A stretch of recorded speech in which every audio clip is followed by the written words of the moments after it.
Oke, baik. Assalamualaikum warahmatullahi wabarakatuh. Waalaikumsalam warahmatullahi wabarakatuh. Waalaikumsalam warahmatullahi wabarakatuh. Baik, alhamdulillah. Pagi hari ini kita bisa bertemu kembali pada pelajaran fisika kelas 12 IPA. Ya, semoga semuanya dalam kondisi yang sehat, dalam kondisi yang sudah mandi ya. Kalau Ayu nih rambutnya cakap-cakap itu udah mandi belum itu? Tutup lagi. Ya. Jadi ya meskipun di rumah ketika kalian belajar tuh ya harapannya sudah ya siap ya. Siap itu siap lahir batin, secara fisik ya siap, mandi sudah seger gitu ya. Sehingga ketika belajar juga ngantuk gitu. Kemudian juga ya merapikan diri ya. Kalau rambutnya sudah sekiranya panjang ya bisa dipotong gitu ya, pangkas. Kalau takut ke tukang potong rambut ya bisa minta tolong ke siapa di rumah untuk memotong rambutnya gitu ya. Baik, kita mulai untuk pelajaran kita pagi ini dengan membaca basmalah bersama. Bismillahirrahmanirrahim. Oke, suara saya kedengaran ya? Kedengaran, Pak? Baik, gitu. Oke. Baik, yang pertama sebelum kita mulai saya absen ya, saya absen. Karena kalau saya download absen sebenarnya bisa, cuma kadang saya agak kerepotan merekapnya ya karena namanya yang kadang tidak sesuai dengan nama yang sebenarnya gitu ya. Makanya saya absen secara manual ya, biar lebih kerasa. Oke, saya mulai dari kelas 12 IPA 1. Ainindita. Hadir, Pak. Alia Sopura. Hadir, Pak. Arya Wirayuda. Ria, kayaknya nggak ada.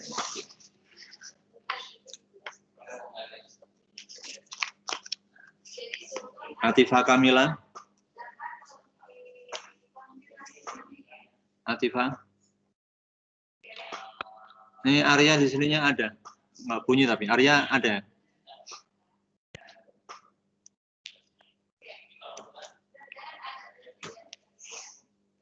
Atifah Kamila. Ya, Arya juga silakan kalau Arya ada. Atifah Kamila. Atifah nggak ada ya. Ayun Andita. Ayo ada, Pak. Bentar. Ada. Oke. Benazir Sanina. Ada, Pak. Ezra Fatihah. Ada, Pak. Fauzan Akmal. Fauzan. Gandisa Sepri Melani. Hadir, Pak. Ibrahim Ahmad. Ibrahim hadir, Pak. Imtiaz Istihar. Hadir. Ini yang belum dimulai bisa dinyalain kameranya ya, biar kelihatan. Nanti kalau saya udah presentasi boleh dimatikan kameranya. Kanesa Latifah. Ada, Bapak. Oke, Lukmanul Ikhlas. Hadir, Pak. Manda Nurrahman. Manda. Itu katanya Mau- tadi belum bisa masuk Teams-nya, Pak. Oh iya. Maudina Putri. Hadir, Pak. Muhammad Iqbal. Mustafa. Hadir, Pak. Muhammad Qiyam.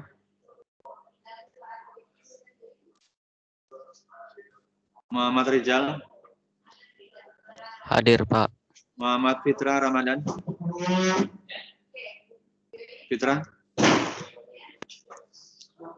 Fitra ada ya? Hadir, Pak, hadir. Mutiara Risti. Mutiara hadir, Pak.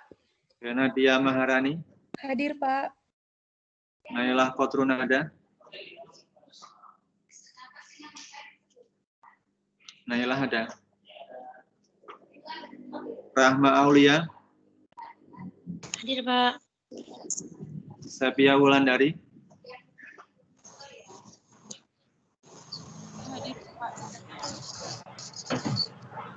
Safa Rizkika. Safa hadir, Pak. Oke, Sofi Maulina. Hadir. Siti Zahra. Hadir. IPA 2. Pak Atifa Kamila. Hadir, Pak. Naila hadir. Atifa Kamila. Ya, Makasih siapa Pak. lagi? Naila. Berikutnya IPA 2. Ahmad Kabir. Hadir, Pak. Alfitra Adima. Hadir, Pak. Alifran Akmal. Hadir, Pak. Amelia Rahayu.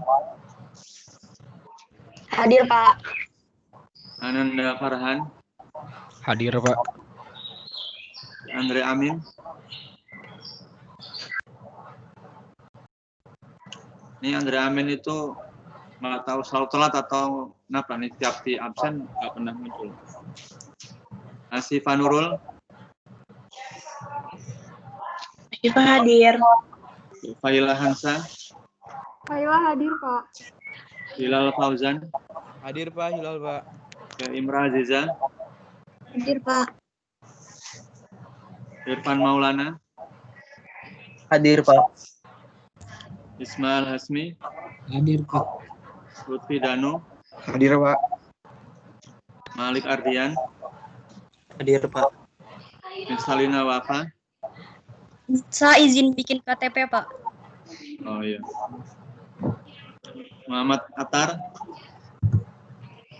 Sakit, Pak. Sakit ya. Muhammad Hafiz. Hadir, Pak. Muti Mulandari. Hadir, Pak. Arik Mawan. Hadir, Pak. Permana Al-Ghifari. Hadir. Rima Ayu. Hadir, Pak. Surota Ayuni. Hadir, Pak. Tia Novian. Hadir, Pak. Sania Almasa. Tania hadir, Pak. Sekar Arum. Arum hadir. Siti Naila.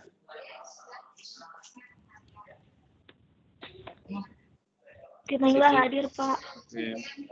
Soraya Farhati. Pak. Siti Naila hadir. Oke.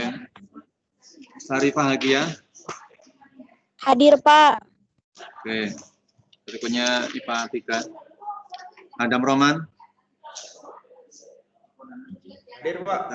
Oke. Haji Madiansa. Hadir, Pak. Oke. Alkiptianisa. Hadir, Pak. Aliyah Tresna. Hadir, Pak. Oke. Altaf Mutiah. Hadir, Pak. Amalia Azhara. Hadir, Pak. Amru Yasar. Hadir, Pak. Ika Raudia. Hadir, Pak. Dafa Fardian. Hadir, Pak. Fadilah Tazkiyah.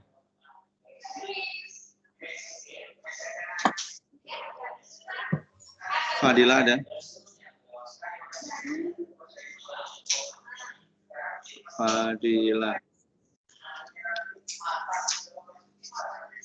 Tina Fitriatul Fauzia. Tina. Hadir, Pak. Oke. Vina hadir, Kustia. Pak. Oke, Kustia. Hadir, Pak. Haikal Jamil. Hadir, Pak. Muhammad Fatri. Hadir, Pak. Muhammad Fatur Rahman.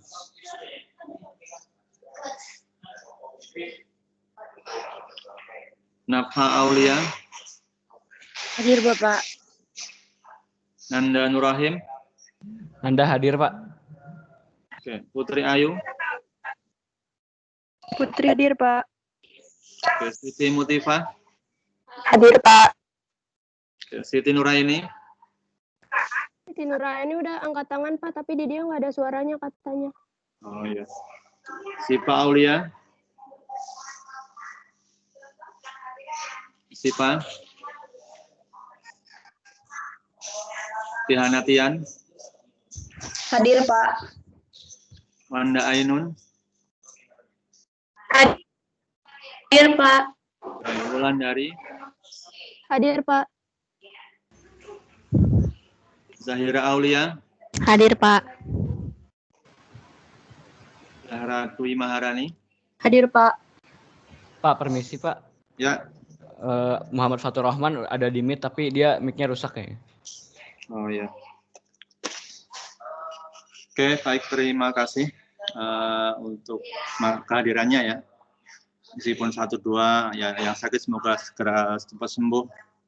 Yang lagi membuat keperluan ya segera selesai keperluannya. Baik, selanjutnya saya akan share materi ya. Kita akan masuk ke bab berikutnya ya, induksi elektromagnetik ya. Meskipun sebenarnya induksi elektromagnetik itu masih bagian dari bab magnet ya sebenarnya. Kalau di beberapa buku yang dulu itu digabung ya, bab magnet itu sampai induksi elektromagnetik. Cuma kalau di buku-buku yang baru sekarang dipisah babnya ya, meskipun sebenarnya isinya sama ya, berkaitan lah sama bab magnet ya gitu. Dan nanti kita pun kalau penilaian juga digabung sebenarnya antara bab magnet dan induksi elektromagnetik gitu ya. Oke, saya share screen.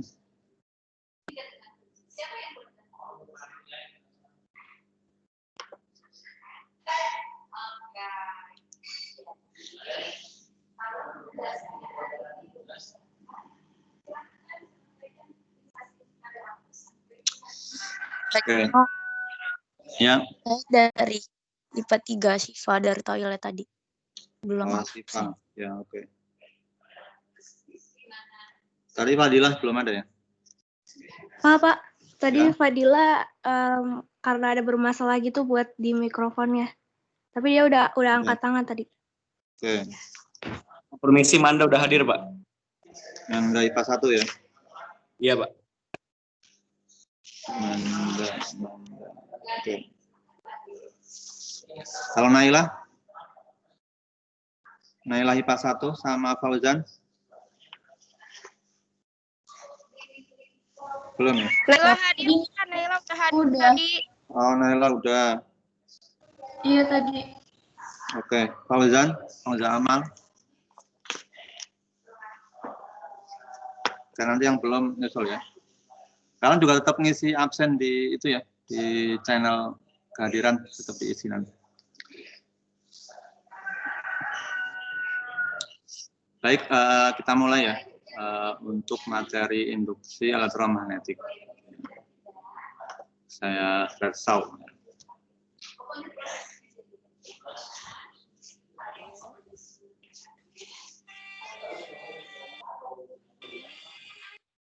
Ya, judulnya induksi elektromagnetik, gitu ya.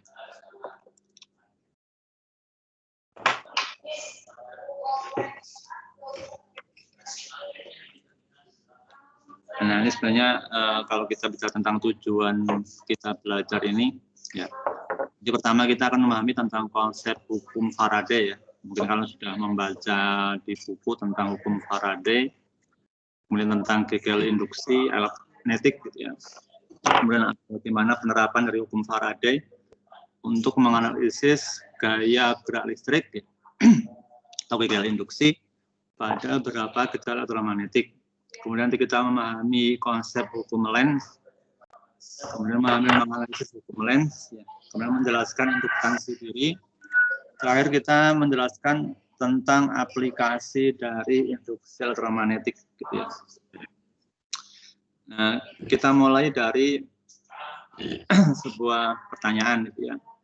Kalau di materi sebelumnya itu kita sudah membahas bahwa dari listrik dapat dibuat magnet atau listrik dapat menimbulkan medan magnet, gitu ya. Sekarang sebaliknya, gitu kan. Apakah medan magnet juga dapat menimbulkan arus listrik, gitu ya? Itu pertanyaannya. Gimana? Bisa Pak. Bisa, Pak. Bisa ya? Dapat. Nah, jadi contohnya apa? Contohnya generator. Ya, jadi generator itu ya. Itu adalah salah satu contoh bagaimana dari medan magnet bisa menimbulkan arus listrik gitu ya. Jadi listrik yang kita pakai sekarang ini ya dari PLN itu kan juga produksinya menggunakan generator meskipun di pembangkitnya yang pakai tenaga uap ya, seperti di Suralaya, di Labuan, ada mungkin pakai tenaga air ya, pakai air terjun buatan, atau mungkin pakai nuklir ya, tapi di Indonesia kayaknya belum pakai nuklir ya, karena beberapa kali Indonesia itu mau mendirikan listrik tenaga nuklir selalu ditolak oleh masyarakat maupun LSM gitu ya, sehingga sepertinya sampai sekarang belum gitu ya, sehingga yang banyak ya tenaga PLTU ya, pakai batu bara. Nah itu sebagai sumber energi pemutar generatornya. Nah generator itu memutar ya, menggerakkan magnet atau menggerakkan kumparannya gitu ya. Nah, sehingga kalau kita udah tahu bisa bahwa magnet dapat menghasilkan listrik, nah kita akan mempelajari bagaimana prosesnya sehingga magnet itu bisa menimbulkan arus listrik gitu ya. Bahkan mungkin kalau kalian mau juga mungkin bisa ya rakit secara sederhana generator mini atau dinamo gitu ya untuk bisa menghasilkan listrik gitu ya. Mungkin bagi yang dekat rumahnya ada aliran air yang cukup kencang gitu ya, atau anginnya cukup kencang gitu ya, juga bisa kita membuat generator sederhana gitu ya, untuk ya bisa untuk percobaan, bisa untuk sekedar mengetahui gitu ya, bagaimana prinsip kerjanya sebuah generator gitu ya. Nah, tentunya tidak lepas dari jasa seorang ilmuwan ya, Faraday namanya.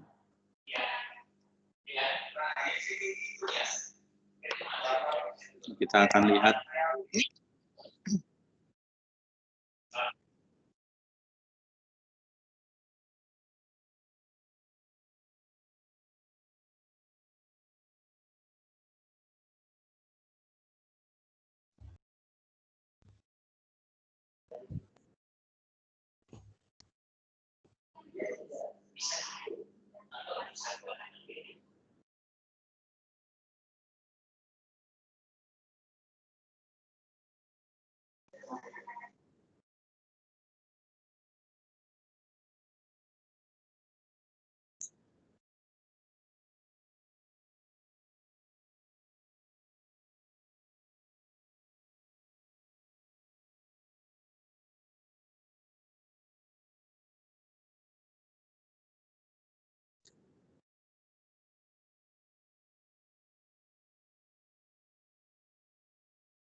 ya, tadi video tadi menggambarkan apa? Yang kalian tangkap apa? Dicoba. Ya. Ini jawabannya siapa? Faraday. Ya, jadi Faraday itu kalau kalian pernah membaca biografinya gitu ya, banyak sekali jasa penemuannya ya. Tadi seperti kita lihat dari istilahnya perjalanannya Faraday gitu ya, pernah menjadi penjaga toko buku gitu ya, sampai beliaunya melakukan eksperimen sehingga menemukan gitu ya, bagaimana perubahan medan magnet bisa menghasilkan arus listrik gitu ya. Nah, percobaan Faraday yang tadi kan awalnya seperti ini ya. Beliau menghubungkan antara kumparan yang dihubungkan dengan baterai dengan cincin besi, kemudian kumparan satu lagi ya, kumparan satunya dihubungkan dengan baterai, kumparan satu dihubungkan dengan ampermeter gitu ya. Nah, galvanometer maksudnya karena untuk pendeteksi arus itu pakainya galvanometer. Ketika saklar itu ditutup gitu kan, sesaat itu galvanometer menyimpang ya. Tapi yang saat ya. Jadi setelah itu dia kembali ke nol. Nah, kemudian ketika saklar dibuka kembali, maka nampak juga galvanometer menyimpang ya. Menyimpang besar sekali dengan arah sebaliknya, kemudian kembali ke nol. Nah, sehingga ini menjadi sebuah perhatian ya bagi Faraday karena menemukan keanehan gitu ya. Ya, kemudian beliau bisa akhirnya membuat sebuah kesimpulan bahwa arus listrik pada suatu kumparan itu dapat terjadi jika ada perubahan medan magnet. Ya. Jadi ketika baterai itu dihubungkan ya, atau saklar ditutup, maka terjadi perubahan medan magnet gitu ya, sehingga bisa menyimpangkan jarum galvanometer. Kemudian kesimpulan yang kedua, bahwa medan magnet yang besarnya tetap tidak akan menimbulkan arus. Jadi walaupun medan magnet itu sangat besar, kalau dia tetap maka tidak akan bisa menimbulkan arus gitu kan.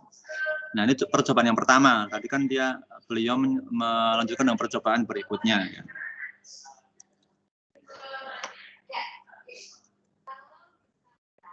Ini cuma percobaan Faraday yang pertama ya. Kemudian percobaan Faraday selanjutnya yang tadi ya. Jadi beliau mencoba memasukkan ya batang magnet ke dalam sebuah kumparan. Ketika batang magnet masuk, maka nampak jarum galvanometer menyimpang. Itu juga ketika magnetnya keluar gitu ya, terjadi penyimpangan jarum galvanometer. Gitu ya. Jadi galvanometer ini hanya menyimpang ketika magnetnya bergerak. Gitu ya. Kalau magnetnya diam di dalam kumparan, jarumnya akan tetap diam.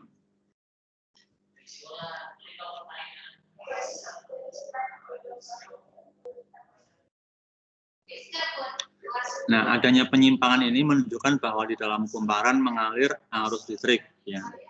Nah, arus ini yang nanti kita akan sebut sebagai arus induksi, gitu ya, akan dihasilkan dari induksi magnet. Ya.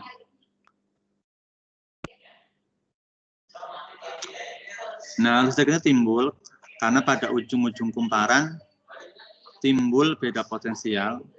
Ya. Beda potensialnya yang disebut sebagai gaya gerak listrik induksi atau kita sering mengenal dengan sebutan GGL induksi. Ya, jadi perubahan flux magnet tadi menimbulkan arus ya. Tentunya terjadi juga perubahan beda potensial antara dua kutub ya atau dua ujung dari kumparan. Ya, perbedaan tegangan gaya gerak listrik induksi atau GGL induksi. Nah, ini skema percobaan yang berikutnya ya dari Faraday. Kalau yang tadi pakai cincin besi, yang berikutnya pakai yang ini. Oke, selanjutnya kita lihat video depan.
Ya, jadi video ini lebih menjelaskan ya, karena memberikan animasi mengenai bagaimana proses terjadinya secara simpel ya, ketika batang karet dimasukkan ke dalam kumparan, maka jarum kalorimeter akan menyimpang. Gitu ya. Nah, sekarang penyebab timbulnya gagal induksi, bagaimana gagal induksi bisa timbul, gitu ya.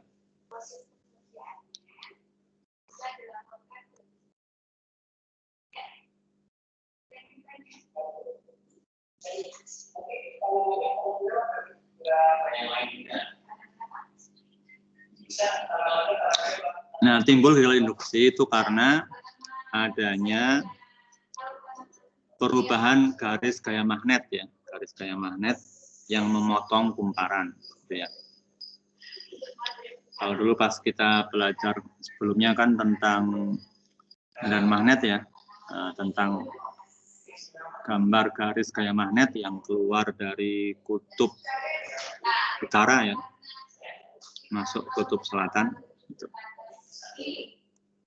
Nah, ketika kutub magnet itu masuk ke dalam kumparan, maka akan terjadi ini ya, perubahan garis gaya magnet yang arahnya memotong dari kumparan. Nah, itu sehingga bisa menimbulkan gagal induksi. Nah, lebih jauh lagi nanti kita ingat gambar tentang fluk magnet ya, fluk magnet ya, atau luasan daerah yang ditembus oleh garis gaya magnet gitu. Nanti kaitannya ke sana. Nah, faktor-faktor yang menentukan besarnya GGL, jadi kita bisa memperkecil atau memperbesar GGL yang dihasilkan. Misalkan simpel ya.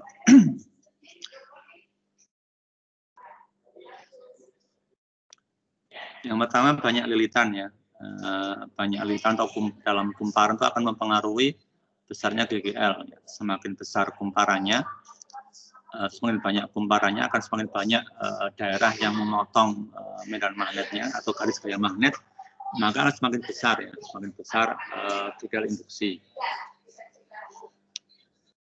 Kemudian kecepatan keluar masuknya magnet dari dan ke dalam kumparan. Jadi kecepatan pergerakan magnet itu akan berpengaruh juga terhadap gagal induksinya. Tentunya semakin cepat akan semakin besar gagal induksinya. Yang ketiga adalah kuat magnet yang digunakan. Jadi medan magnet yang digunakan semakin kuat maka semakin besar gagal induksi yang dihasilkan. Jadi jika hal ini banyak lilitan, kecepatan keluar masuk magnet, dan kuat medan magnet. Ya. Kalau biasanya lilitan itu disimbolkan dengan N ya, N, kemudian kecepatan itu V, ya, kuat magnet, apa kemarin simbolnya? Medan magnet simbolnya? B.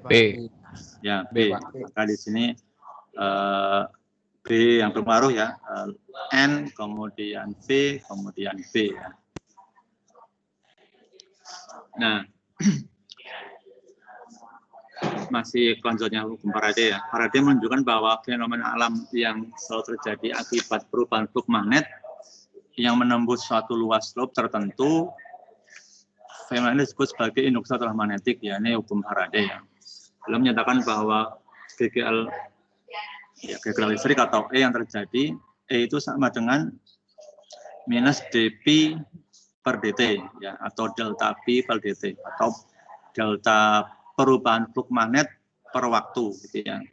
Nah, jika terdapat n lilitan, ya, kalau semakin banyak lilitannya, maka persamaannya akan dapat kita tulis menjadi E sama dengan minus n ya, dP per dt, atau sama dengan min n delta P per delta T, di mana P itu flux magnet ya, kemudian n itu jumlah lilitan, sama T itu waktu. Atau secara tidak langsungnya bahwa V itu ya,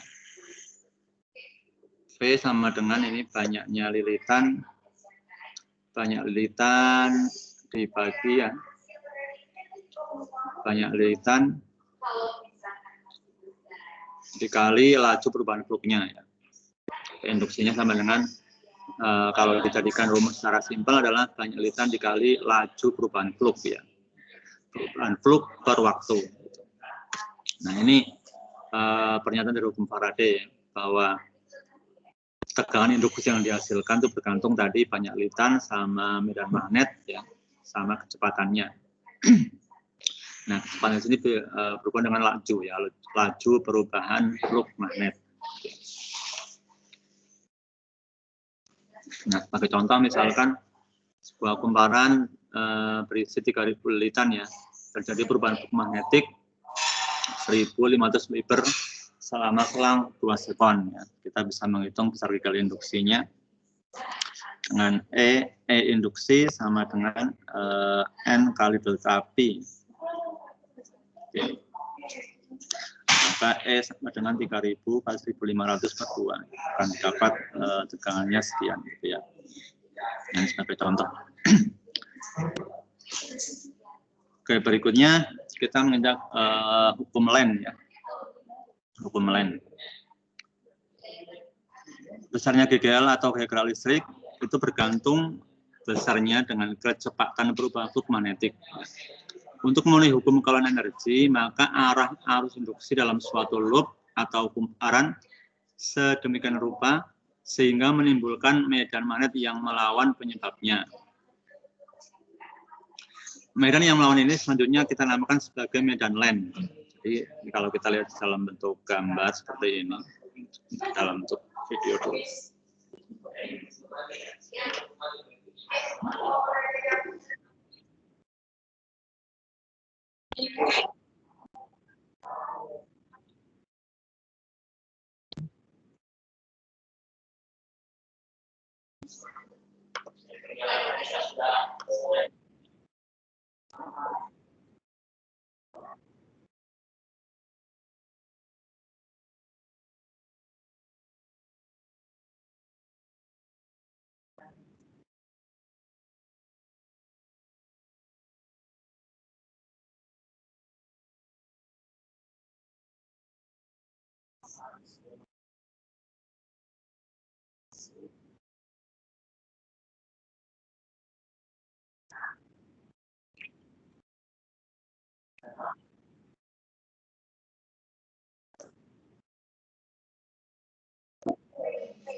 Nah, jadi kalau digambarkan dalam bentuk anime seperti tadi, nah, secara simpelnya seperti ini ya. Jadi menurut Lens itu akan terjadi juga medan magnet induksi ya. Perhatikan bahwa arus induksi selalu menghasilkan medan magnet induksi yang melawan flux magnetik penyebab. Ya. Kalau kita lihat misalkan di dalam gambar itu yang warna hijau itu sebagai ini ya, medan magnet yang dihasilkan dari batang magnet, gitu ya. Nah, kemudian akibat dari arus induksi ini, ya, di kawat ini kan yang kayak loop ini ya, kawatnya. Ketika dimasukin magnet maka timbul arus induksi. Ya. Arus induksi kan arahnya ke sana nih. Nah, akibat adanya arus induksi ini akan menghasilkan juga medan magnet induksi, ya, yang arahnya melawan dari flux magnetik penyebabnya. Jadi ini kalau misalkan flux magnet dari penyebabnya ini ke bawah, yang hijau ini ke bawah ya, maka yang ini ke atas ya. Ini adalah medan magnet induksinya. Nah, ini menurut Len ya. Jadi arah efek apapun dari induksi magnet yang terjadi harus melawan penyebab efek tersebut. Ya. Nah, ini gambar yang kedua. Ketika magnetnya ini apa? Ditarik ya, bergerak ke atas, maka fluknya berubah arahnya ke atas, maka medan magnetnya ini arahnya ke bawah. Medan magnet induksinya yang diakibatkan oleh arus induksi. Jadi di sini akan selalu ada timbul dua ini ya. Jadi adanya medan magnet dari batang magnet ya. Itu akan karena menimbulkan arus induksi, maka dari arus induksi juga menimbulkan medan magnet induksi. Ya. Saya lihat di gambar yang hijau itu. Yang hijau adalah yang hijau ini gambar magnet dari magnetnya. Yang hijau itu istilahnya medan magnet bawaan ya dari batang magnet. Kemudian perubahan flux dari medan magnet ini akan menghasilkan arus induksi ya pada loop ini. Kemudian dari arus induksi akan timbul juga medan magnet induksi gitu ya. Yang arahnya selalu melawan arah flux magnet yang aslinya yang warna hijau tadi. Jadi kalau magnetnya ke bawah, induksinya ke atas. Kalau magnetnya ditarik ke atas, induksinya arahnya ke bawah. Jadi selalu beda arah gitu ya. Oke, saya lanjutkan. Berikutnya adalah gagal induksi pada kawat dalam medan magnet. Ya. Jadi misalkan sebuah kawat konduktor yang digerakkan pada medan magnet ya. Ini di sini medan magnet bisa digambarkan bisa bentuk titik ya. Ini kalau titik seperti ini yang hijau ini berarti ini arah medannya ke arah kita ya, menembus ke arah kita. Jadi menembus bidang dari dalam permukaan ke kita ya. Kemudian kalau yang gambar silang seperti ini, yang silang itu berarti arah medannya dari kita menembus ke dalam permukaan ya. Nah, kenapa gambar titik sama silang nih? Kalau titik itu digambarkan ibarat sebuah anak panah ya, kita lihat dari depannya itu maka seperti titik gitu ya. Kemudian kalau yang silang itu ini meninggalkan kita seperti anak panah yang meninggalkan kita, maka kita melihat ekornya ya, itu tanda silang. Jadi apa? Cara mendeteksinya gitu. Jadi kalau titik itu berarti arahnya ke menuju kita, ini yang hijau ini. Kalau yang silang ini berarti meninggalkan kita. Nah, nanti arah medan konduktor yang bergerak dalam medan ini akan dipengaruhi oleh tadi, gitu ya. Karena ada yang medannya arahnya ke dalam, ada yang arahnya keluar, maka nanti bisa menentukan arah ininya, arah medan, arah arusnya maksudnya, arah arusnya sama arah gaya lorennya, gitu ya. Bila sebuah konduktor sepanjang I digerakkan pada medan magnet B, gitu ya, dan medan magnetnya B itu bisa meninggalkan kita, ya, gambarnya silang, atau bisa menuju arah kita, ya, menuju permukaan bidang, gambarnya titik, gitu ya. Karena gerakan batang konduktor menyebabkan timbulnya gaya loren, ya, kita ingat kembali yang pertemuan sebelumnya tentang gaya loren ya. Gaya loren F sama dengan Q kali V kali B ya. Agar batang konduktor dapat bergerak konstan, maka perlu diberi gaya untuk melawannya, yaitu gaya loren. Ya. Jadi dengan adanya gaya loren tadi akan terjadi keseimbangan ya, keseimbangan.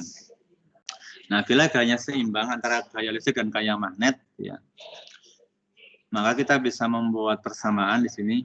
Misalnya gaya induksi pada batang konduktor yang digerakkan dalam pengaruh medan magnet B dapat dihitung dari keseimbangan gaya listrik dan gaya magnet. Ya, di sini misalkan kita anggap ini bahwa gaya listriknya sama dengan gaya magnet. Gaya listrik itu Q kali E ya, muatan kali medan. Kemudian kalau medan itu muatan dikali V kali V. Atau kalau dia membentuk sudut ya Q VB sin theta gitu ya. Sin theta. Kalau ini kan ini perkalian ya, perkalian dalam bentuk vektor ya. Vektor V dikali cross ya. Perkalian cross B ya, kita ingat kembali dulu pas belajar vektor untuk perkalian silang sama dengan sin ya, sama dengan Q VB sin theta. Sehingga ini kalau ini Q-nya kita coret ya, kita coret Q-nya, maka E akan sama dengan V kali B. Jika θ 90 derajat, maka nilainya kan sin-nya 1. Sehingga hanya menjadi E sama dengan VB saja ini. Jadi kalau θ-nya 90 derajat ya. Sehingga dari sini E sama dengan E per L ya. Sama dengan V kali B.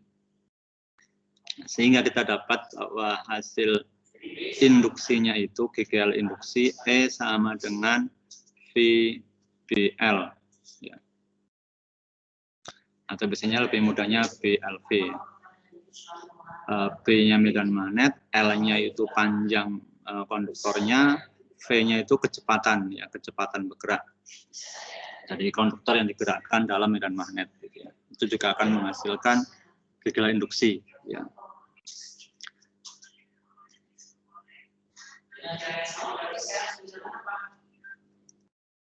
Nah, sebagai contoh misalkan sebuah penghantar berbentuk U ya. Nah, ini berbentuk U yang ini. Nah, ini U, ini sebagai penghantarnya. Terletak di dalam daerah berinduksi magnet homogen besarnya 4 kali 10 pangkat 3 Tesla. Kemudian penghantar PG, ini ada penghantar PG yang ini. Penghantar PG sepanjang 40 cm menempel pada penghantar U dan digerakkan ke kanan ya. Jadi digerakkan ke kanan. Nah, ini arah kecepatannya ke kanan. Dengan kecepatan tetap 4 meter per sekon. Tentukan GGL induksi di antara ujung-ujung penghantar PG. Ya, jadi adanya penghantar konduktor ini yang bergerak di dalam penghantar berbentuk U, semacam kawat gitu ya, maka akan menimbulkan GGL induksi ya, pada ujung-ujung penghantar PG.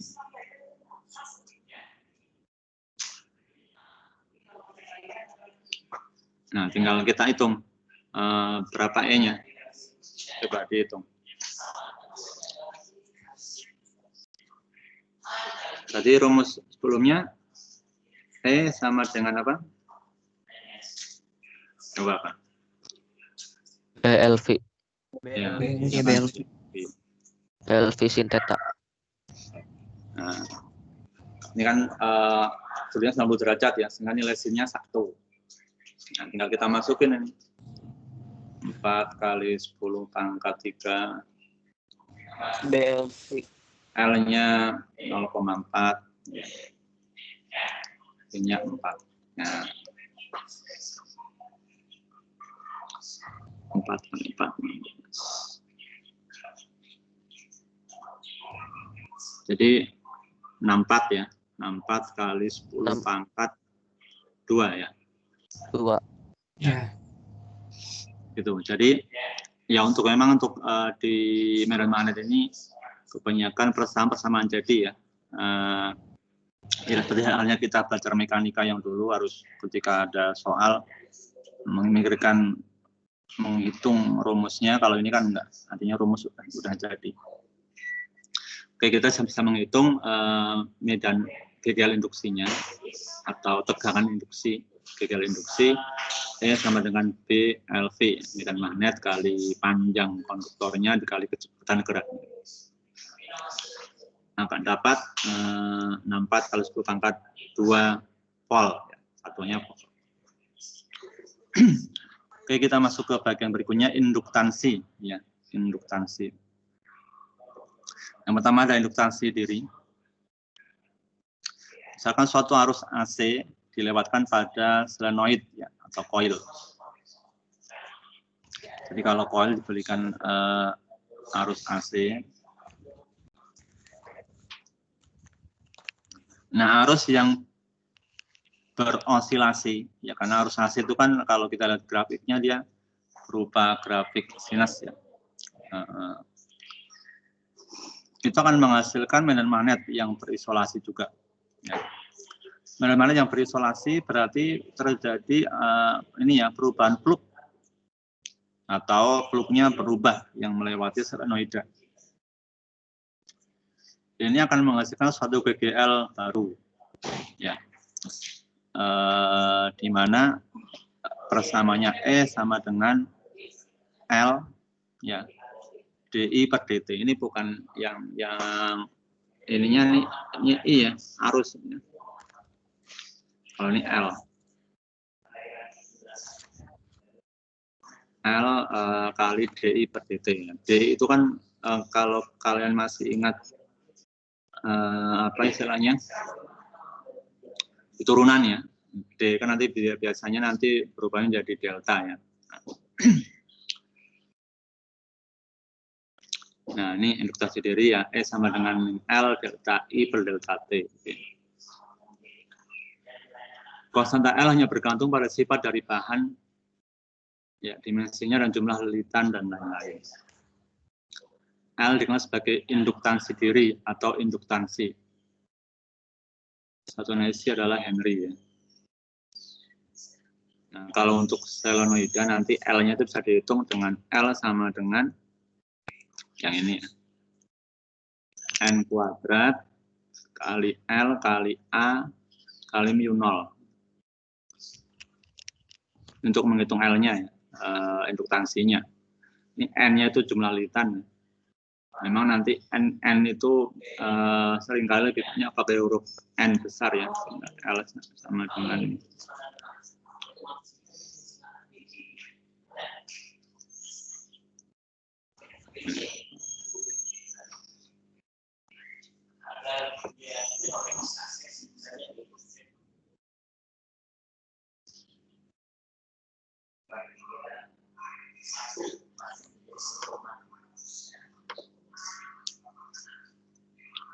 Nah ini L sama dengan kalau dipakai N besar ya, biar sama tadi simbolnya N, L kali A kali mu 0 ya.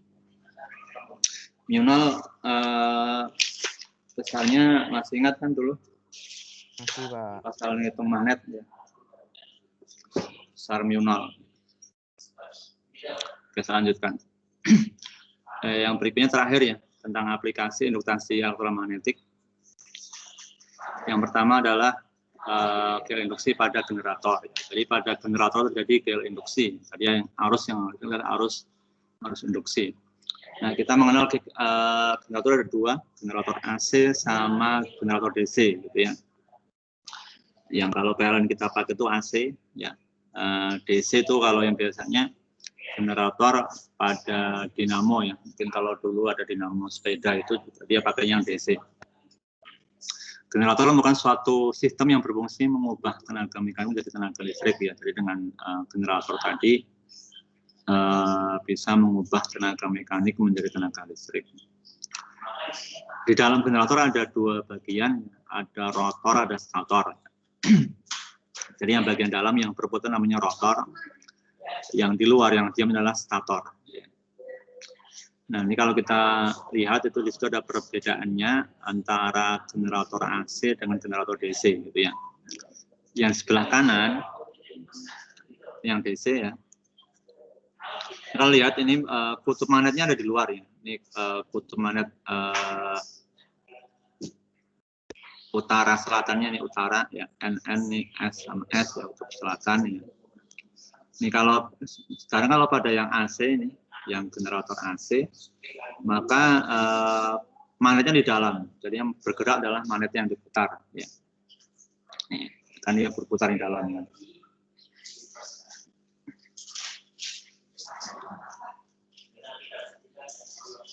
Jadi pada generator AC magnetnya dipasang pada rotornya ya. Kalau pada generator DC itu magnetnya dipasang di statornya, bagian yang statis. Stator itu berarti diam, sama dengan statis. Rotor yang bergerak. Gitu.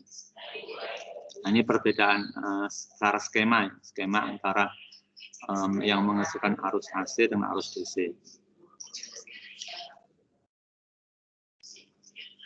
Nah, jenis generator secara umum ada dua ya, generator AC sama DC.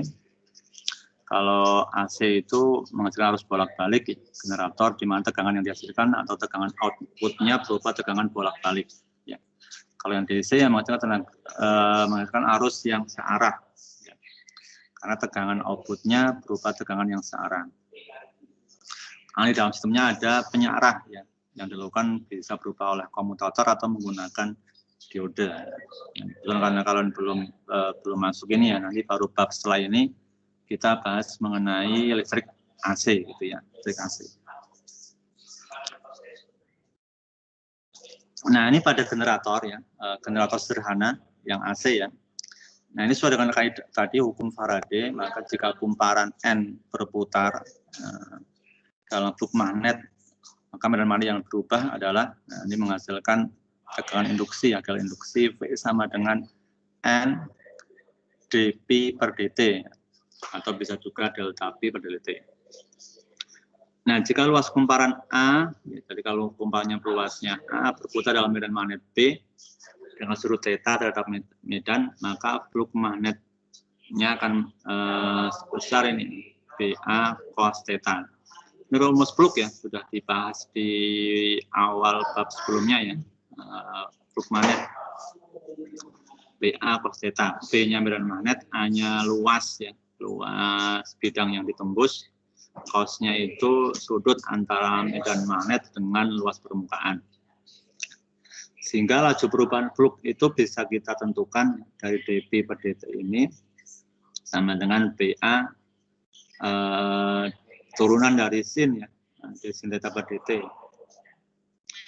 Sehingga ini akan menghasilkan omega cos theta. Ya. Ini kan turunan dari posisi kan kecepatan sudut.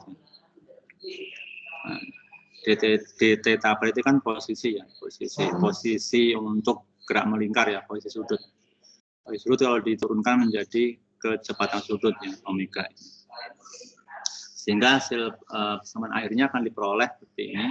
Nah, tadi V sama dengan N dP per dt atau sama dengan NPA d sin theta per dt atau sama dengan NPA omega cos theta. Jadi ini rumus jadinya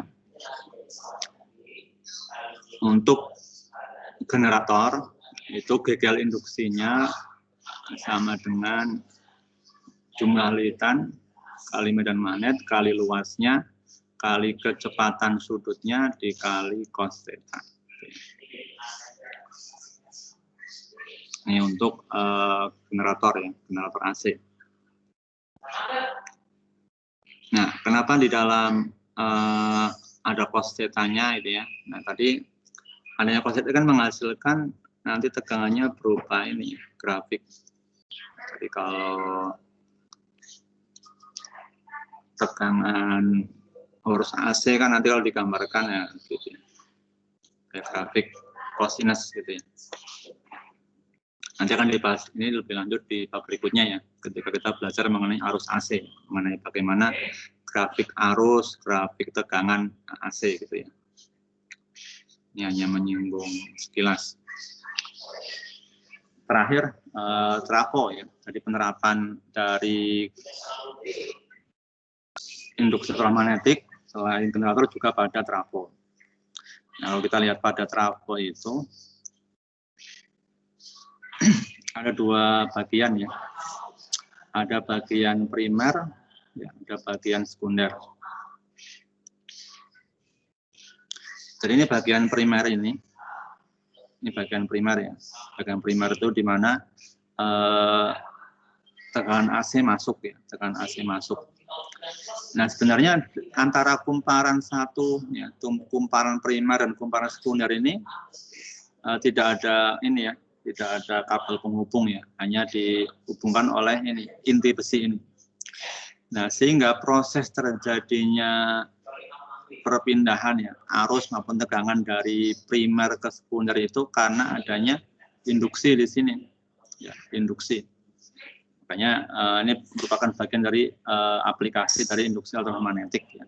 Jadi ini induksi elektromagnetik menimbulkan dari bagian primer nanti arus akan bisa keluar dari yang bagian primer, bagian sekundernya.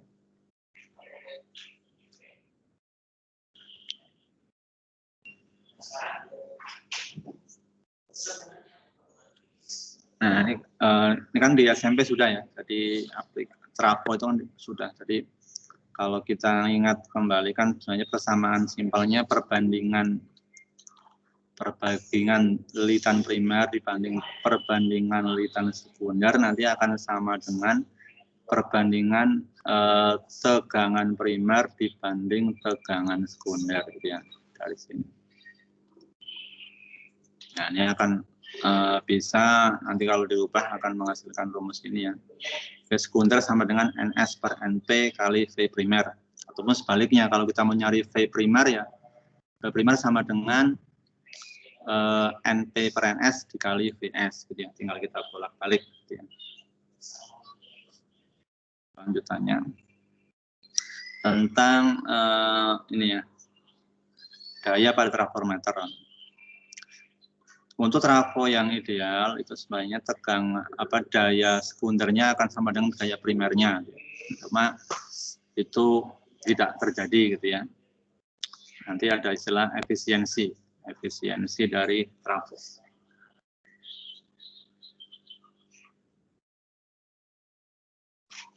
Nah, biasanya untuk menentukan ini efisiensi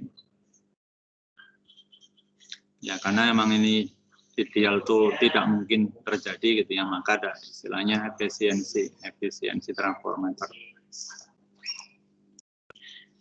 Ya. Nanti tegangan antara daya sekundernya dengan daya primernya ya bisa dikali dengan 100% juga bisa, atau rumus ini juga bisa. Nanti kalau ini pakai satuannya 0, ya, kalau pakai persen berarti nanti dalam bentuk persentase. Nah, menunjukkan yang persamaan tadi yang perbandingan ini ya. Jadi kalau VS banding VP sama dengan NS banding HP, nanti akan yang satu lagi yang beda itu untuk yang arus ya. Kalau harus balik I primer per I sekunder.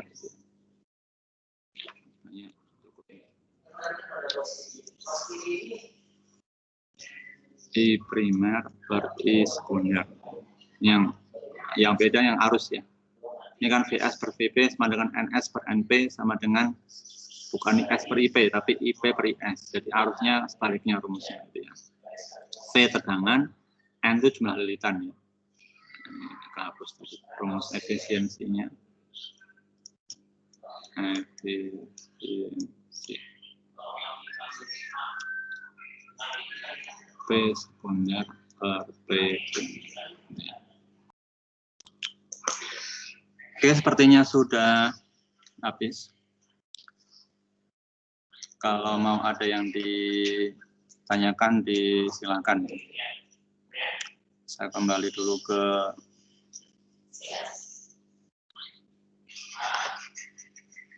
Oke, ada yang mau ditanyakan dari paparan yang tadi? Ini materi sudah saya ya. Tanya. Ya, silakan. Itu yang tadi yang rumus GGL induksi generator listrik itu bukannya pakai sinteta ya, Pak? Pakai apa? Pakai sinteta, bukan cos theta. Iya, Pak. Saya lihat di buku sinteta, Pak. Soalnya kan kalau biar maksimum kan tetanya harus 90. Seandainya itu cos, maka tidak maksimum jadinya. Oke, bentar saya lihat.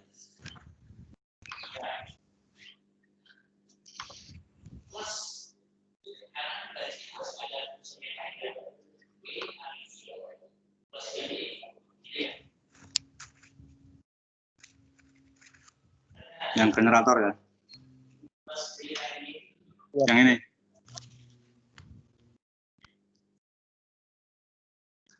Ini Pak yang Ya, yang NBA ini. Pak.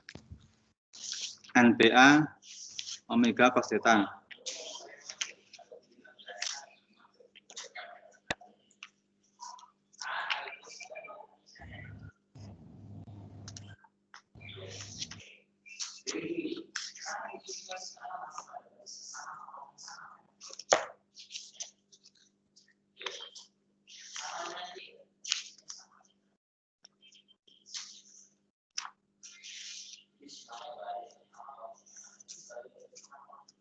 Yang ini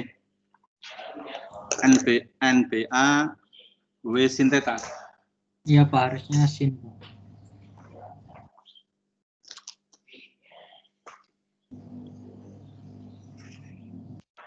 Kita lihat di buku ya.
Oke, ini penggunaan sin atau cos ini tergantung awalnya ya. Artinya posisi flux magnetiknya. Kalau ini kan karena acuan awalnya flux magnetiknya BA cos theta, nah sehingga hasil turunannya nanti akan diperoleh yang NBA omega cos theta. Nah, memang di buku-buku lain bagian memang pakainya NBA omega sin omega T ya. Ya kan ya? Iya Pak. Ya. Jadi kalau yang pakai sin itu di sininya sin omega T. Ada persamaan lain untuk yang ini V sama dengan NBA omega sin omega T. Ini kan?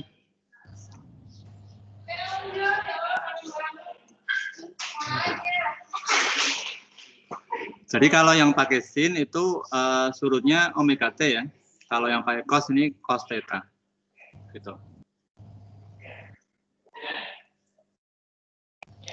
Kalau theta itu ini kan ini gambar ya, contoh bawahnya ini gambar ini. Ini ya, simpangan antara kumparan dengan medannya. Nah, kalau yang ini yang pakai sin itu sin omega T. Jadi ini omega kan kecepatan sudutnya, kali waktu.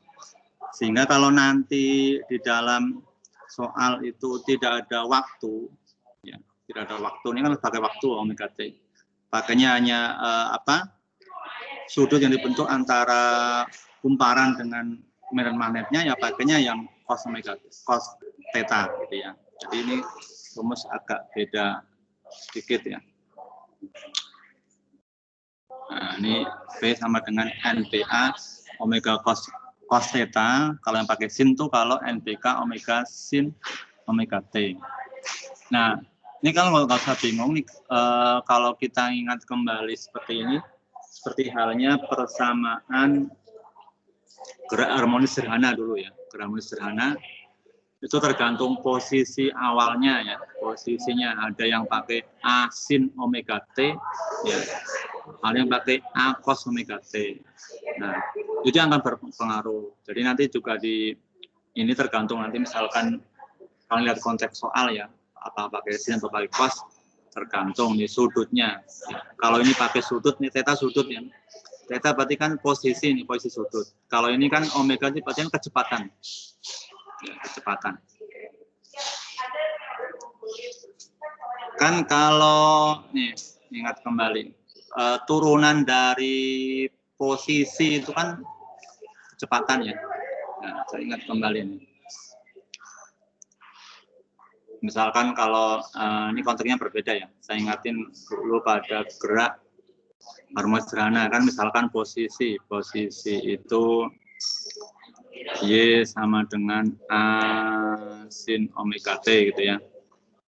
Karena nanti bisa turunkan lagi kecepatannya kan dy per dt ya. Nah, menjadi A. Kalau ini kan turunannya di A kuadrat cos omega T ya. Kalau yang turunan.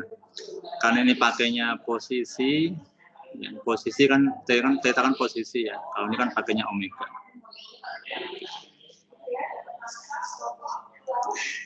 Begitu ya. Jadi itu sudutnya berbeda. Yang theta itu posisi, kalau yang omega itu berarti pakainya kecepatan sudut kali waktu.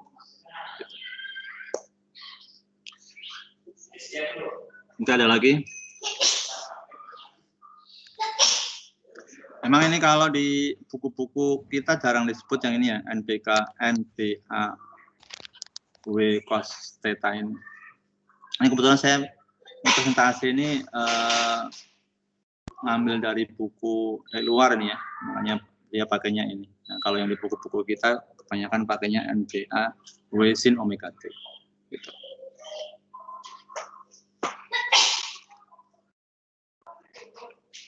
Oke, ada lagi yang tanyakan? Pak mau tanya Pak. Bapak, maaf. Ya.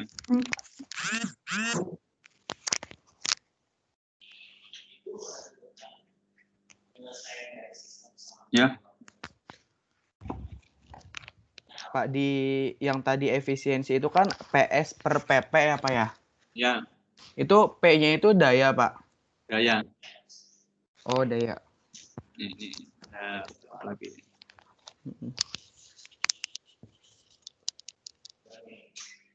Yang trafo ya. Iya Pak. Ya.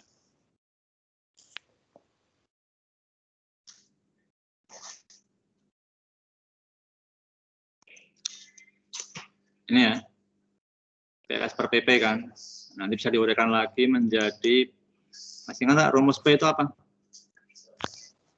Daya sama dengan ya V kali I. Jadi nanti bisa diuraikan V sekunder kali I sekunder dibagi V primer kali I primer. Ya. Nah, nanti kalau misalkan diketahui efisiensi dalam bentuk persentase, misalkan 70%, berarti sini kali 100%. Ya. Tapi kalau diketahuinya misalkan efisiensi 0,7, ya berarti nggak perlu dikali 100%. Gitu ya. Nah, jadi prinsipnya adalah perbandingan antara daya yang keluar dengan daya yang masuk. Makanya PS per PP. Itu untuk rumus trafo.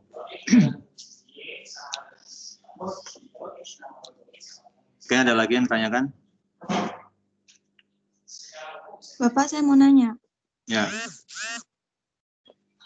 Itu rumus yang induktansi di solenoida beda sama yang di buku saya, Pak. Di buku saya L-nya di bawah, jadi per L. Nah. Di halaman 20, Pak. Di bawah solenoida. Iya.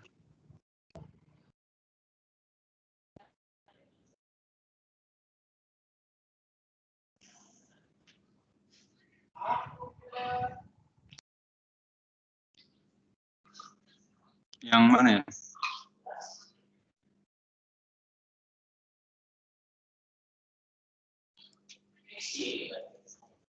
Induktansi pada induktansi yang solenoida. Nah, Ya. ini. Iya.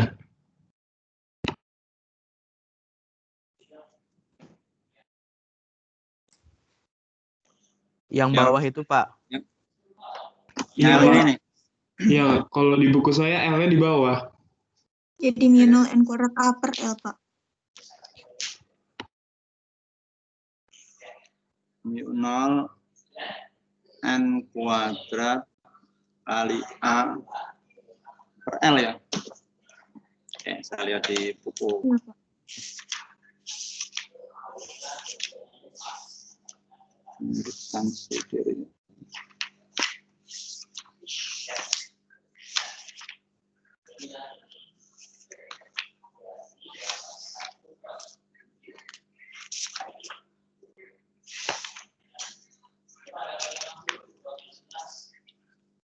Mu0 N kuadrat.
Oke. Ini sedikit alat.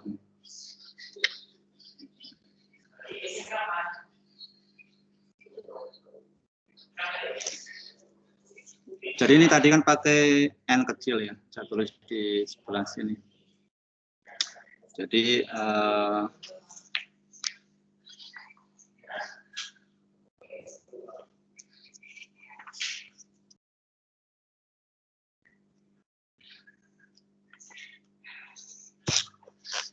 ini L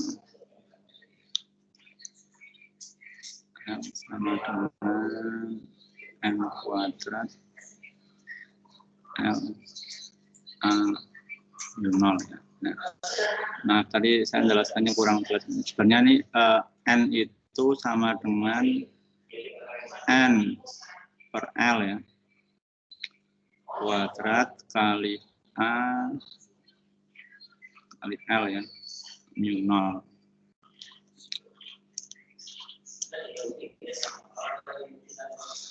Ya emang jadi benar ya. Ini karena N kecil kan N per L besar ya. Saya tulis ulang di sini.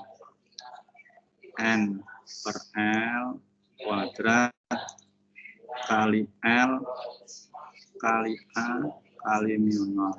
Sehingga ini akan jadi N kuadrat per L kuadrat kali L kali A kali mu0 ya. Sehingga hasilnya memang benar menjadi mu0 kali A kali N kuadrat per L. Nah gitu ya. Ini kan ini L bagi L kuadrat. Ya, jadi yang ini tadi,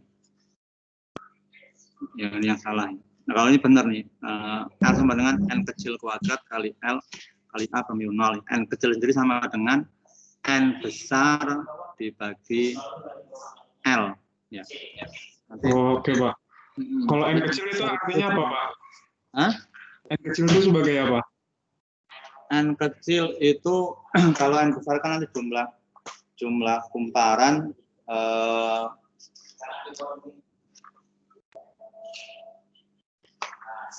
bentar.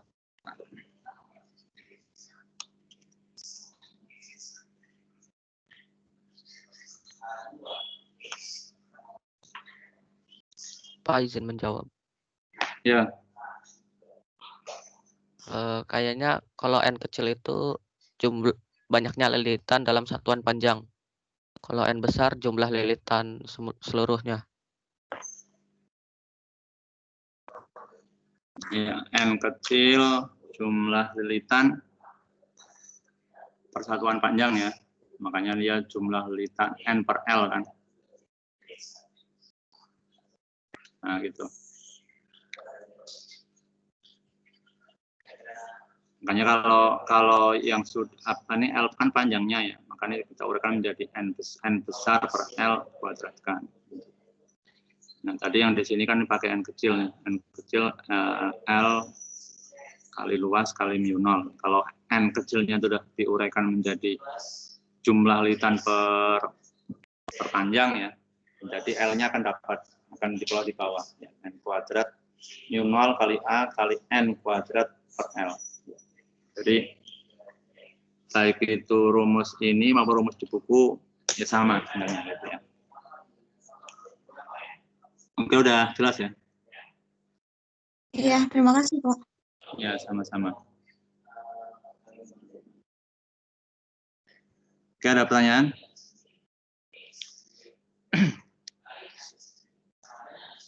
Baik, kalau nggak ada yang ditanyakan lagi, coba kalian buka yang soalnya ya. Itu yang di tim yang sudah ada channel induksi magnetik ya, isinya PowerPoint ini sama latihan soal ya. Coba kalian buka latihan soalnya, ada 5 itu. Dikerjakan terlebih dahulu soal latihannya ya. Masih ada waktu setengah jam ya. Saya kasih waktu 20 menit ya untuk coba mengerjakan. Nanti kita mulai lagi sesi pembahasan jam 11.20 ya. Jadi 10 menit nanti untuk membahas soalnya tersebut. Oke, silakan bisa dibuka dulu. Ini meetingnya mau di close dulu boleh, nanti jam 11.20 silakan bergabung kembali. Oke, Pak. Oke, terima kasih.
Saya tuh di games pas munculin share apa gitu, PowerPoint atau apa, kameranya tuh mati gitu.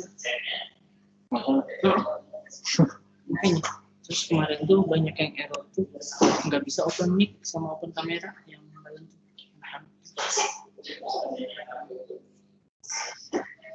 Saya nggak pernah ya. Nah, terus harusnya normal-normal aja kan. Yang kemarin ada Pak nggak bisa open kamera.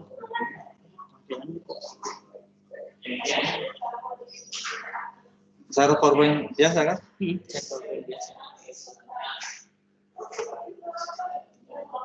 Ini tampilan anak-anaknya. Lagi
Baik, sudah ya.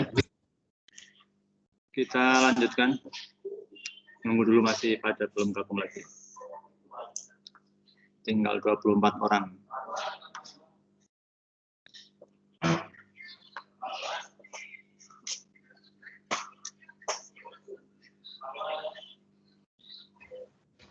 Pak, maaf Pak. Ya. Kalau itu kan nomor 1 10 ms itu maksudnya itu milisecond Pak. Ya. Oh jadi milisecond. Jadi dikali 10 pangkat min 3 dulu biar jadi second ya Pak ya? Ya, betul. Oke, baik Pak.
Oke, kita lanjutkan ya. Sudah jam 11.20. Oke, soal nomor 1. Menghitung GGL induksi.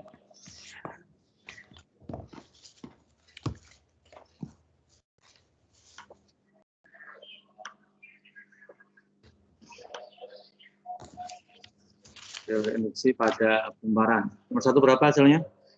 Min 2 volt bukan Pak? Min Iya. 2 dikali 10 pangkat minus 3. Min 2 dikali 10 pangkat minus 3 ya. Nah, itu yang perlu kalian perhatikan. Waktunya kan 10 milisekon ya. Berubah ke sekon. Oh. Nah, sehingga nanti akan dapat 2 volt. Min 2 ya Pak ya? Ada minnya nggak Pak? Itu kalau ada minusnya itu gimana sih Pak? Minnya itu kalau dalam perhitungan nggak dipakai. Maksudnya makna dari minusnya itu apa gitu? Makna minus itu hanya ini. Penyesuaian ya. Penyesuaian hukum aja. Jadi kalau dalam perhitungan minusnya diabaikan ya Pak? Ya. Sama kalau kalian dulu ngitung gaya pada pegas itu ya.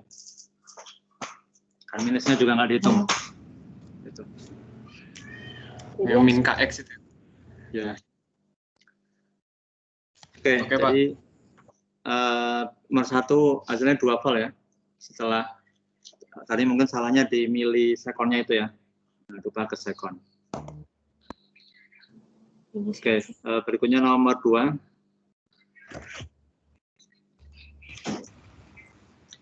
Lima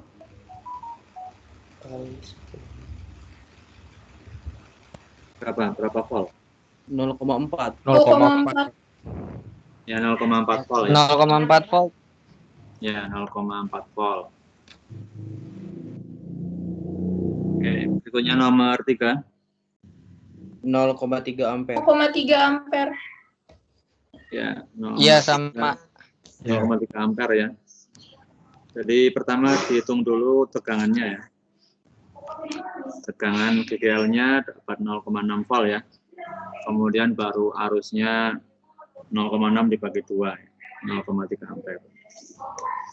Oke, berikutnya nomor 4. 2,5, Pak. 2,5 ampere. 2,5 volt. Ya. Ampere. Salah. Hitung arus ya. 2,5. Bener kan, Pak? 2,5. Ya, 2,5 ampere ya. 2,5 ampere. Oke, nomor 5. Pertama menghitung jumlah lilitan primer, ya, N primernya. Pak, itu yang diodanya masukin kemana, Pak? Saya bingung. Nah, oh, itu diode cuma hanya ini aja.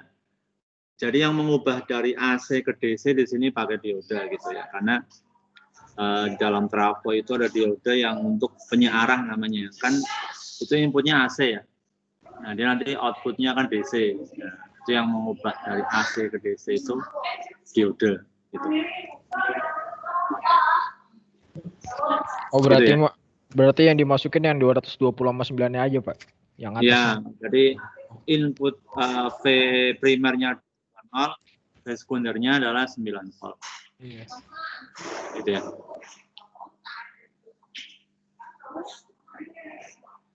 Dua 0 volt sama 9 volt.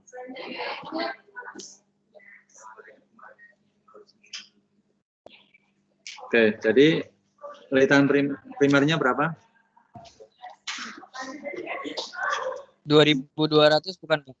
Ya. 2.200. Ya betul, 2.200 ya. Pakai rumus perbandingan lilitan dan rumus perbandingan tekanan. Yang B, arus pada kumparan primer. Nah, untuk menghitung yang B itu kita bisa pakai rumus efisiensi ya. Bisa.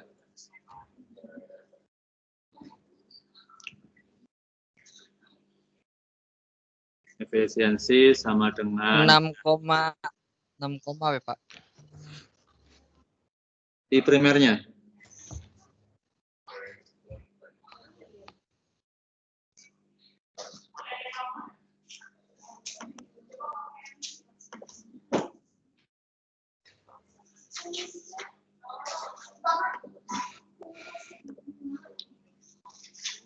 Berapa?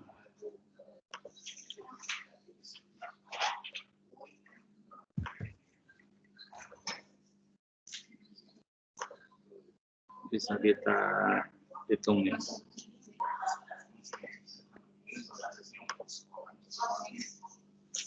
Pakai rumus efisiensi, efisiensi sama dengan P sekunder P primer ya. P sekunder P primer, P primer. Dari situ.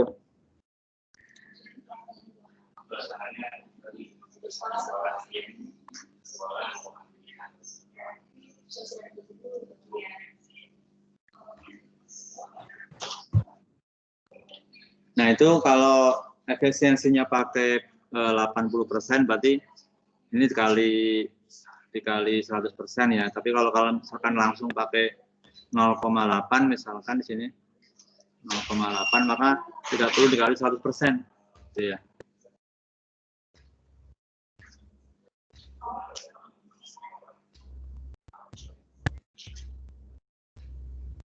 Sudah dapat?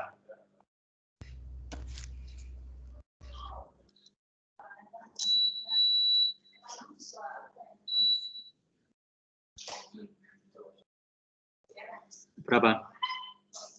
Di primernya.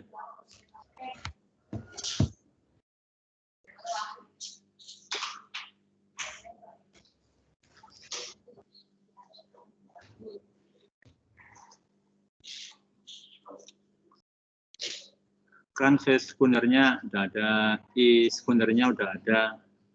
P primernya udah ada, tinggal mencari I primernya.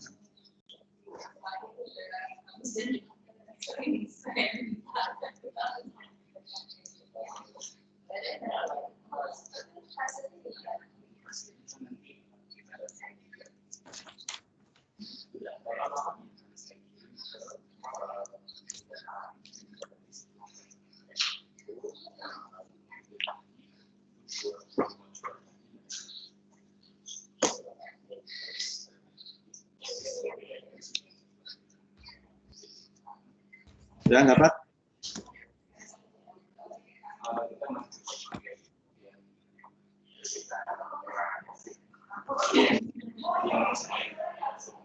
Berapa I primernya?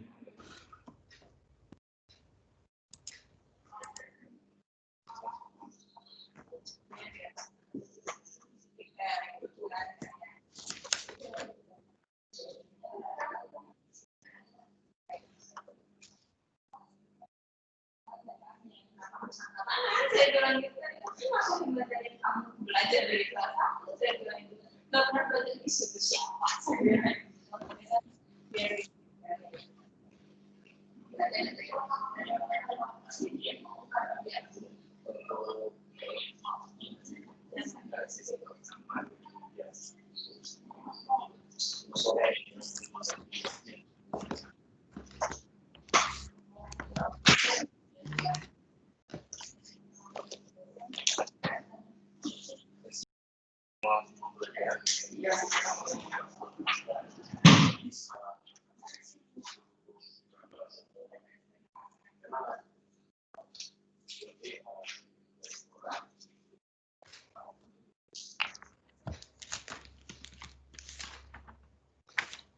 Sudah dapat belum?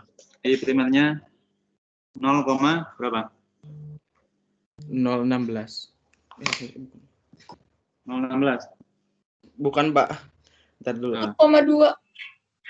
0,2. 0,2 atau 0,02? 0,02. Saya 002. 0,02 ya. Iya. 0,02.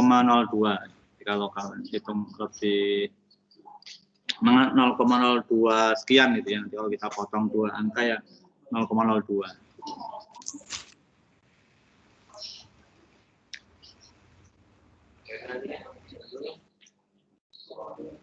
Terakhir yang C, daya berarti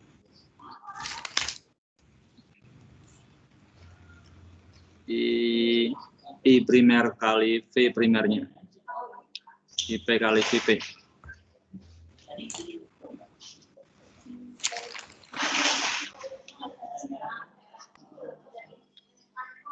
Berapa dayanya?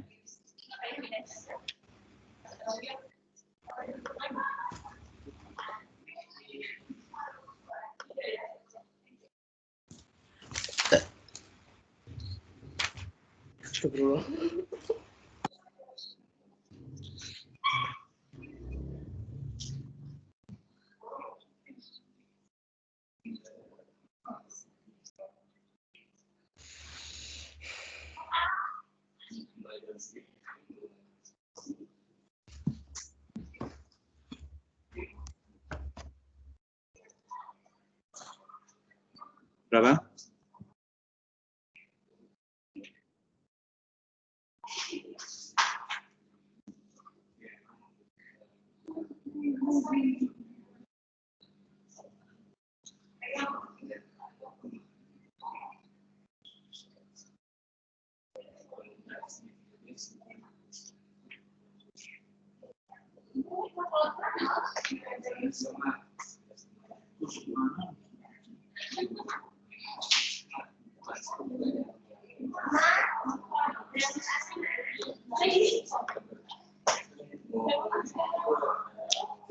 Terakhir yang tegangannya berapa? 4,4. Ya, 4,4 watt. Oke, itu ya untuk pelajaran kita hari ini mengenai induksi elektromagnetik, sehingga udah selesai untuk bab magnet dan induksi elektromagnetik ya. Nanti pekan depan mau masuk materi yang baru, arus AC, atau mau ulangan, atau mau latihan dulu. Nah, latihan saya kasih tambah latihan ya. Kalau Latihan, Pak. Lupa. Latihan dulu, Pak. Ya, Pak. Latihan aja, Pak. Latihan dulu. Latihannya banyak, Pak. latihan saya tambahkan ya, insyaallah semoga hari ini bisa saya kasih latihan gitu ya. Nanti pekan depan mungkin bisa dibahas sekilas, kemudian masuk bab baru, karena biar nanti kita biar babnya cepat selesai gitu ya. Selesai, karena nanti biasanya kalian di semester 2 itu waktunya singkat ya, sehingga kalau perlu itu materi semester 2 nanti sebagian dimasukkan di semester 1 gitu ya. Itu biar nanti semester 2-nya leluasa kalian untuk materi udah selesai untuk ya nanti persiapan kalian tes ya, persiapan UTBK, entah persiapan ya kalaupun nggak ada UN kan tetap persiapan kalian untuk tes yang akan kalian ikuti gitu ya. Biar kita lebih efisien waktunya ya, makanya kalau bisa nanti sebagian semester 2 kita tarik ke semester 1 kalau mungkin kan gitu ya, kalau kita bisa agak lebih cepat gitu belajar. Nanti saya tambahkan latihan ya, nanti kalian buka di tim, insya Allah segera saya susulkan soal latihannya untuk latihannya. Oke, cukup dulu ya untuk pertemuan pagi hari ini. Terima kasih atas perhatiannya. Kita tutup dengan baca hamdalah. Alhamdulillahirabbil alamin. Assalamualaikum warahmatullahi wabarakatuh. Waalaikumsalam.